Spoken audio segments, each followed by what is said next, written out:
Salamu alaikum walen cani muso denmisɛnnin mabakɔrɔba an ka foli ani tanu bɛ ka taga aw bɛɛ lajɛlen ma. Maliyɛn wa denkɛ ni aw balimakɛ don Dirisa Mementa. Bi ye tarata ye, bi ye décembre kalo tile 6 ye. Maliyɛn ni video nafa kama n b'a ɲini a fɛ kɛrɛnkɛrɛnnenya la k'a partage kosɛbɛ. Maliyɛn ni aw bɛ fɛ k'a faamu munna Faransi nɔrɔlen dɔ na n'a tɛ fɛ ka fara an na. Maliyɛn n'a bɛ fɛ k'a faamu munna Faransi bɛ k'an tɔgɔ tiɲɛ ko a tɛ fɛ k'a dabila. Maliyɛn ni aw bɛ fɛ k'a faamu mun de la Faransi tɛ k'i fara anw na, mun de la don o don Faransi bɛ terroriste bila anw fɛ, u bɛ rebelle bila anw fɛ. Maliyɛn n'a bɛ fɛ k'o faamu nin video a y'a carin kosɛbɛ, a k'a partage kosɛbɛ. Maliyɛn n'a bɛ fɛ k'a faamu k'a fɔ ko depuis Assimi nana, k'a fɔ ko depuis kɛlɛ sera nin niveau la, ko Faransi bannen don ka fara an na, ko Faransi y'i kale ka taga don fan bɛɛ fɛ ko f'u ka mago sa. N'a bɛ fɛ k'a faamu a ye nin video a y'a partage. Maliyɛn n'a bɛ fɛ k'a faamu fana mun de la CEDEAO talen don fara Faransi kan, mun de la CEDEAO tɛ fɛ k'an to yen, mun de la CEDEAO ka ɲɔgɔn ye coup d'état ma kɛ Mali kelen dɔrɔn na, mais CEDEAO ni dalen don Mali kan, CEDEAO cɛsirilen don Mali ko la, CEDEAO bɛ k'an bagabaga don o don. Maliyɛnw ni aw bɛ fɛ k'a faamu a ye nin video a y'a partage kosɛbɛ. Aw fɛn fɛn bɛ ka an lajɛ nin waati in na an bɛ aw bɛɛ lajɛlen fo aw ka sigiyɔrɔ la Mali kɔnɔ ani Mali kɔ kan. Fɛn fɛn bɛ nin waati in na k'u bɛ k'an lajɛ Kabala TV sanfɛ an bɛ aw bɛɛ lajɛlen fo. An b'a ɲini aw fɛ nin video in a ka partage kosɛbɛ, a y'a cari. Minnu bɛ video ninnu cari an b'u fo k'u waleɲuman dɔn, k'u barika da, parce que u bɛ kɛ sababu ye mɔgɔw bɛ bɔ kunnafoniya caman kalama, mɔgɔw b'u to fo an ka togodaw la minnu bɛ jamana kɔ kan, bɛɛ lajɛlen bɛ kunnafoniya ɲuman sɔrɔ wa bɛɛ lajɛlen dama bɛ kɛɲɛ kunnafoni ko la. Bi n bɛna video fila yira aw la. A video fila ne ka kumaw tɛ, a video fila a bɔra Faransi teleso de la. Kelen bɔra u ka kunnafonidiso min na u b'a fɔ o ma ko RTL, kelen o ye France 2 yɛrɛ ka reportage. Maliyɛn a mɛnna ne bɛ a fɔ aw ye k'a fɔ ko Faransi nɔrɔlen tɛ an na gansan, o balo de bɛ an na. Don o don n b'a fɔ aw ye ko ni gɛlɛya wulila Mali ni Faransi cɛ don o don, ko ni Mali a ka indépendance sɔrɔ diɲɛ don o don, ko tɔgɔ o tɔgɔ bɛ Faransi la, bonya fɛn fɛn bɛ Faransi kan, ja o ja bɛ Faransi, a bonya bɛɛ bɛ tunu k'a ban, a ja bɛ ja, a bɛ jɔ, wa a ɲɛtaga a bɛ jɔ.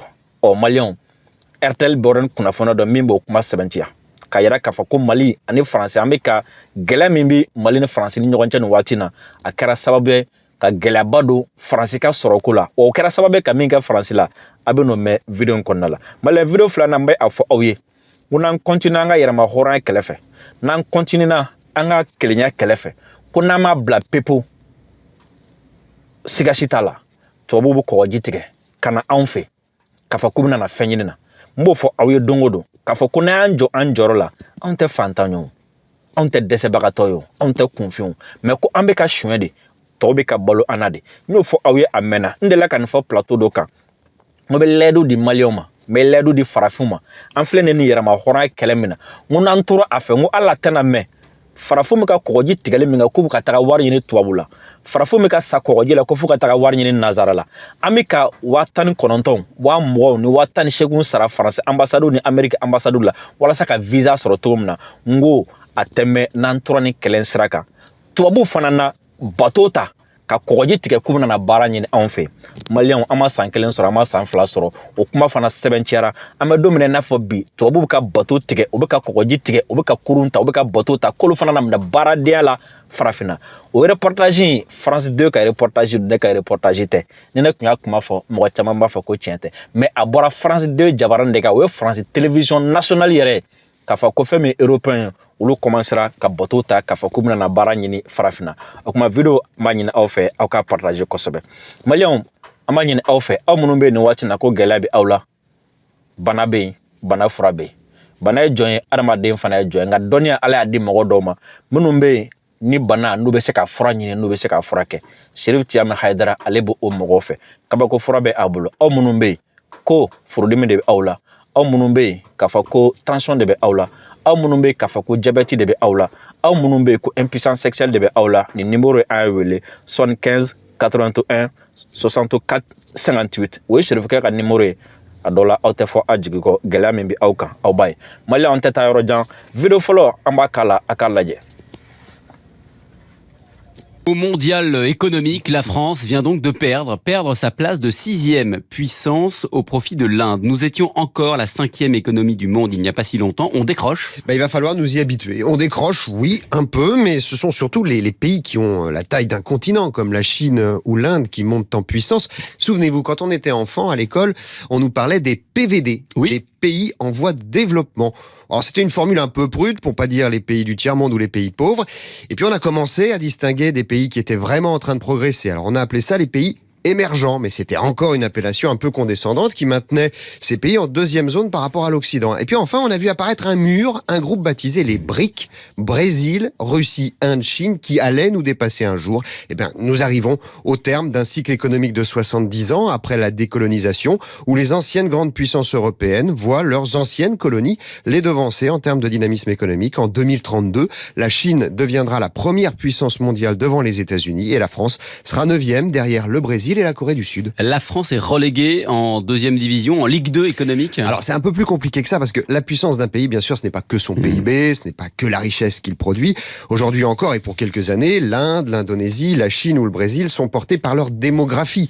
L'Inde compte 1,3 milliard d'habitants, mais le niveau de vie, bien sûr, reste très faible, on le sait.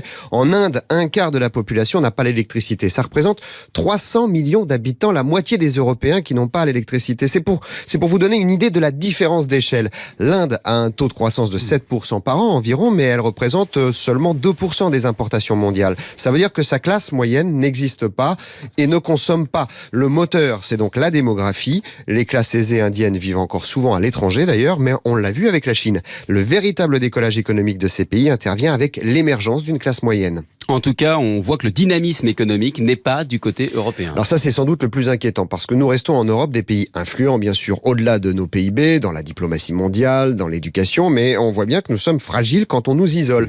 L'un des enseignements du classement, c'est que le Royaume-Uni décroche à cause du Brexit, par exemple, et sera bientôt dépassé par l'Inde, à son tour, ce qui, au regard de l'histoire des deux pays, ressemblera quand même à une petite revanche pour l'Inde. Les Chinois ont coutume de dire que la domination de l'Occident est une parenthèse de 2 siècles dans l'histoire du monde, depuis la révolution industrielle et la guerre d'indépendance américaine. Ce n'est pas faux, mais surtout, les nations qui montent, la Chine, l'Inde, certains pays d'Afrique, la Russie, et c'est sans doute le plus intéressant pour les années qui viennent, ces nations ont toute une culture millénaire, toute une langue, une écriture, une vision de la démocratie multiséculaire qui ne sont pas celles du monde judéo-chrétien. Ça va changer notre rapport au monde, à l'État, à la nation, à l'économie. Oui, d'autant que ce qui frappe, c'est la domination asiatique. Mais clairement, le centre de gravité se déplace à l'Est, Chine, Japon, Inde, Corée du Sud, Indonésie. Pourquoi ? Eh bien parce que ces économies accompagnent le développement aussi du digital, des technologies d'intelligence artificielle du futur.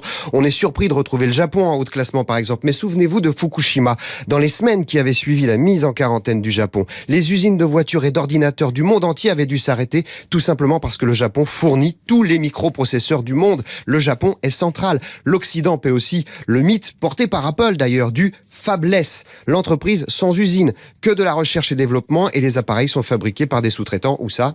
En Chine ou en Inde. Mais un jour, le sous-traitant dépasse le maître. Dans cette perspective, on peut comprendre le protectionnisme de Trump en ce moment. On aimerait que les Européens, eux, se regroupent plus pour peser en PIB et en démographie face aux Indiens ou aux Chinois. Sinon, le risque, c'est que nous devenions des PVD, des pays en voie de déclin.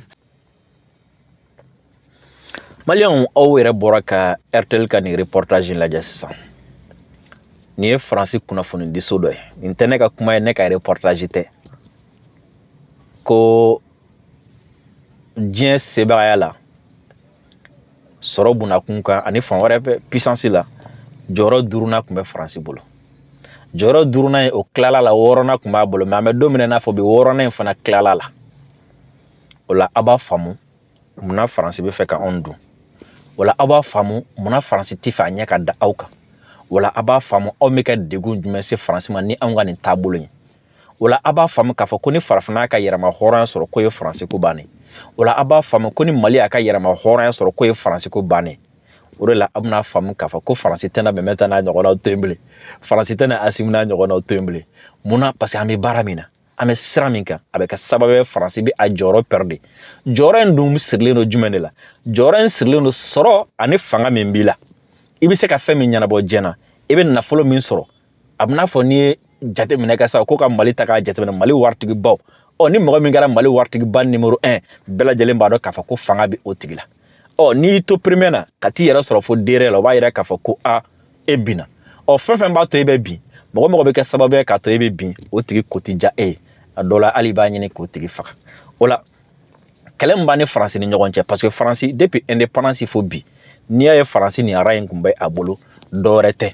sanu tɛ faransi lulu tɛ yen marijanu tɛ yen pétrole tɛ yen diamant tɛ yen lithium tɛ yen uranium fana tɛ yen san 60 nin kɔ faransi b'an ka uranium min suɲɛ san 60 nin kɔ anw ka sanu n'i ye faransi ta bi jɔyɔrɔ kunda jɔyɔrɔ ɲɛnamaba de bɛ faransi bolo mɔgɔ minnu bɛ wele ko sanuba b'u bolo sanu garamu 1 tɛ bɔ faransi o la i bɛna ye k'a fɔ ko ja sanu tɛ bɔ fɛ yen mais jɔyɔrɔba b'u bolo sanu na o bɛ anw de ka sanu kan yan o bɛ anw ka uranium de kan yan o bɛ anw ka dugu jukɔrɔ nafolo de kan yan faransi b'a ka puissance dɔ wɛrɛ bɔ yɔrɔ jumɛn o ye min depuis indépendance fɔ bi anw nunjuru bɛ faransi bolo ni mɔgɔ min tun bɛ fɛ ka na Mali la i bɛ tɛmɛ faransi de ka bolo kan ni mɔgɔ min tun bɛ fɛ ka taga Burkina i bɛ tɛmɛ faransi de ka bolo kan hali ni tun bɛ fɛ ka marché ba sɔrɔ farafinna f'i ka tɛmɛ faransi ka bolo kan parce que diplomatiquement sur le plan ni ye Nations Unies ta faransi de tun bɛ anw tɔgɔla kuma fɔ o kɛra sababu ye ka influence ba di faransi ma o kɛra sababu ye kɛnɛba fɛn fɛn bɛ faransi bɛ wele o kɛra sababu ye hali jamana caman bɛ yen n'u mago tun marché la farafinna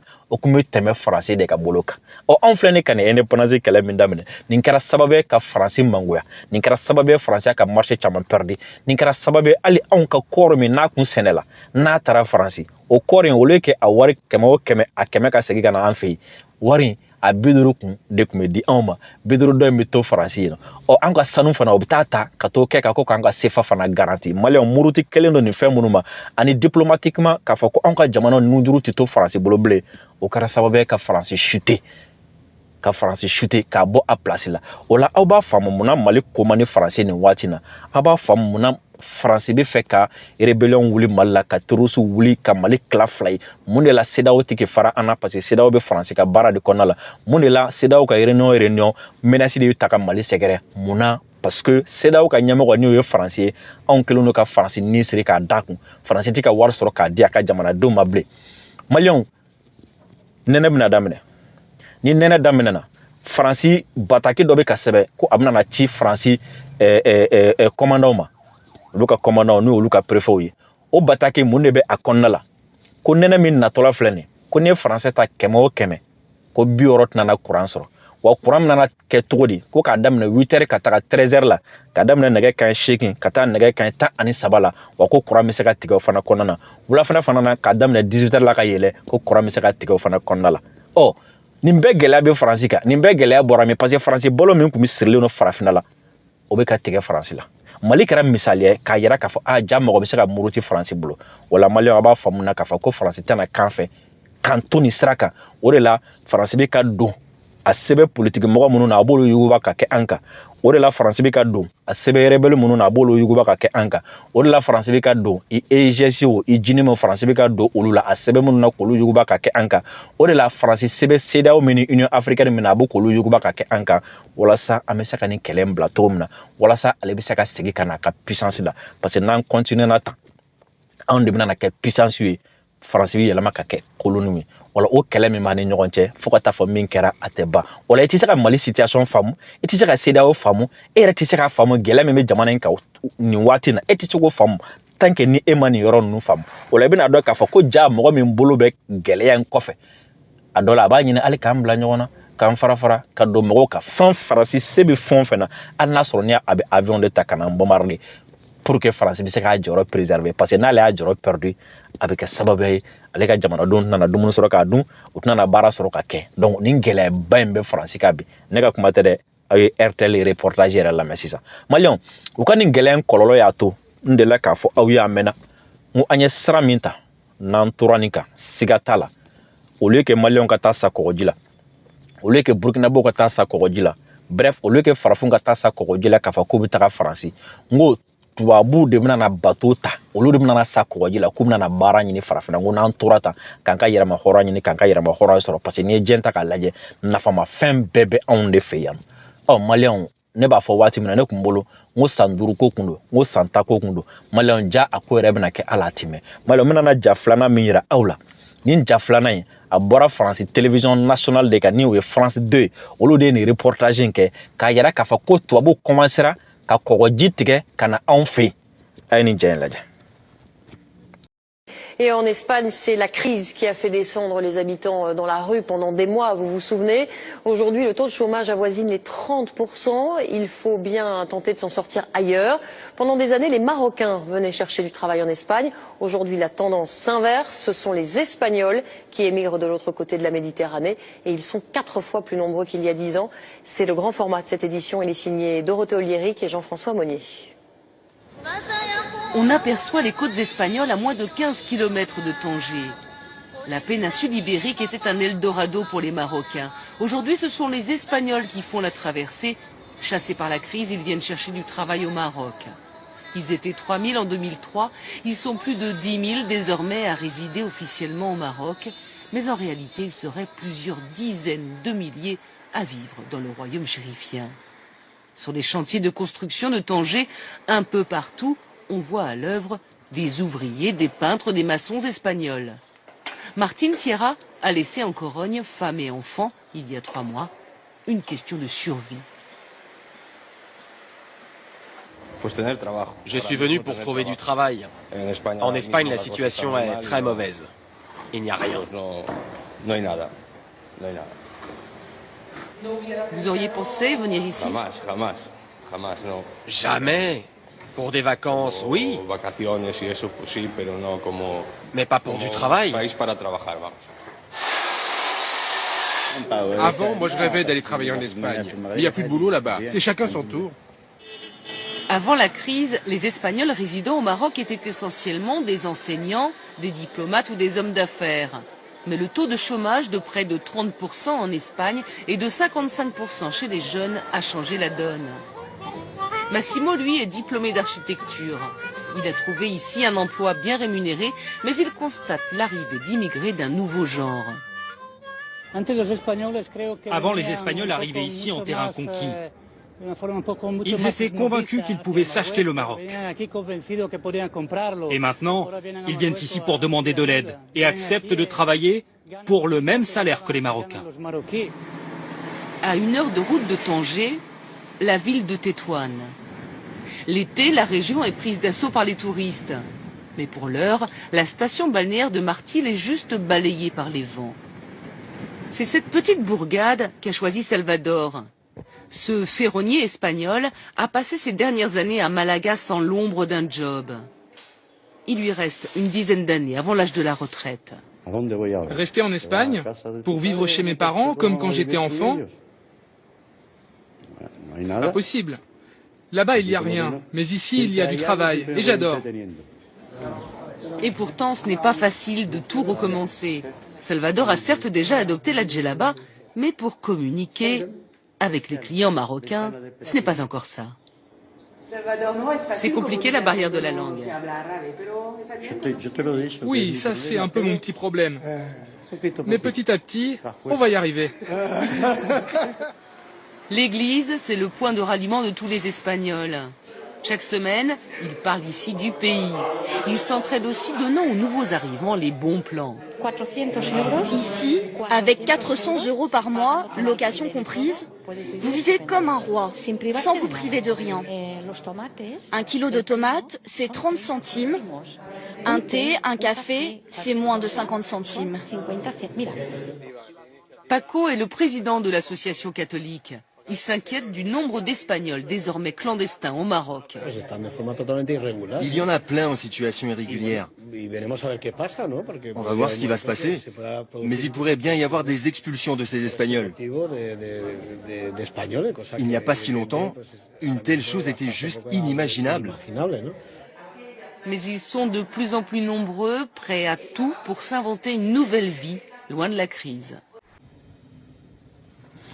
Malien aw yɛrɛ bɔra ka nin diya sisan n'i y'an bɛnbakɛw lakunu n'i y'an fa dɔw lakunu hali an kɔrɔ minnu fatura ala ma mɛ n'i y'olu dɔw lakunu ka nin diya yiraw la o ye masaya segi ala ma a caman b'a fɔ ko nin tɛ tiɲɛ ko nin tɛ se ka kɛ ko tubabu tɛ se ka bɔ tubabu la k'a bɛna baarakɛdenya la farafina u b'a fɔ k'a tɛ se ka kɛ malien nin ye yɔrɔ min ye aw bɔra ka nin ye sisan fɔlɔ n'a kun fɔra ko mɔgɔ min somɔgɔ bɛ Espagne o de kun ye dugu mɔgɔba ye e kɔrɔkɛ kun bɛ Espagne e kun bɛ bonya dɛ e kɔrɔkɛ kun bɛ Espagne e de kun bɛ ye motobaw kan e kɔrɔkɛ bɛ Espagne e de kun bɛ ye mobile kɔnɔ wa e kɔrɔkɛ bɛ ye Espagne a bɛ baara la a ti baara la e kun bonyalen don ale bulondaw kɔnɔ la kalansow la ani ɲɛnajɛyɔrɔ la o maliyɛnw a bɔra k'a ye sisan nin ja in nin ye Europe yɛrɛ gɛlɛya min bɛ Faransi kan o gɛlɛya taara don Espagne o gɛlɛya taara don fan wɛrɛ fɛ aw yɛrɛ ɲɛ b'a la nin Espagnol de kulo bulon de don fɔlɔ kɔgɔji kun bɛ tigɛ ka taga ninnu de fɛ yen mɔgɔw bɛ sa bateau kɔnɔ k'u bɛ taga ninnu de fɛ yen ka taga fɛn ɲini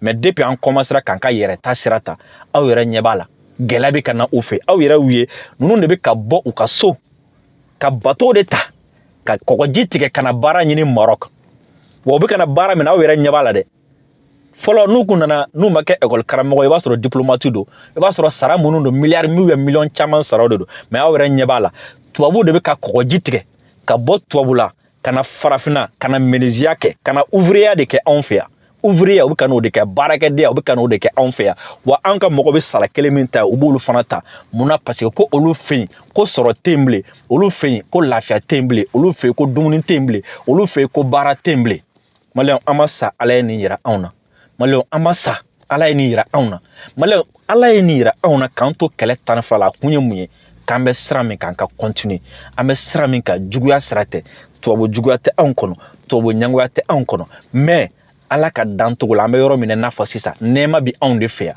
anw man kan tɛ ka ɲɔgɔn faga anw man kan tɛ ka ɲɔgɔn kɛlɛ nafolo nɔfɛ bilen anw man kan tɛ ka sa kɔgɔji la k'anw bɛ taga wari ɲini anw man kan tɛ ka siri tubabu ka dɛmɛ la bilen tubabu man kan tɛ ka ni ɲakarila kɔrɔ bɔ anw na bilen ko ale de bɛ anw dɛmɛ ala bɛ fɛ k'a yira an na de ko fɛn bɛɛ bɛ anw de bolo yan sanu bɛ anw de bolo yan ko anw ka dugukolo de ka ɲi ala bɛ fɛ k'a yira anw na de ko anw hakili ka ɲi ala bɛ fɛ k'a yira anw na ko anw ɲɛ bɔlen don mɔgɔ minnu fɛ ko ja u bolo bɛ anw de fɛ yan maliyɛnw nin b'a yira an na k'a fɔ ko an bɛ sira min kan an kana bila tubabu jɔn minnu b'an fɛ yen faransi jɔn minnu b'an fɛ yan minnu bɛ ka nata faransi la minnu bɛ ka nata tubabu la u k'a dɔn k'a fɔ ko tubabu commencera ka kɔgɔji tigɛ ka na baarakɛdenya la anw fɛ yen o waati kelen halisa n'a fɔra k'anw bɛ tubabu jɔnya la o waati kelen halisa n'a fɔra ko anw de b'an ka fɛn bɛɛ siri tubabu la o waati kelen halisa n'a fɔra mɔgɔ min ye k'an k'an yɛrɛ ta o b'a fɔ k'an tɛ se an yɛrɛ kɔrɔ k'an tɛ se ka miseli dilan k'an tɛ se ka gari dilan o waati kelen halisa n'an y'a fɔ mɔgɔ min ye ko faransi ka dɛmɛ k'an ka sira t'a la ko an yɛrɛ bɛ se an yɛrɛ kɔrɔ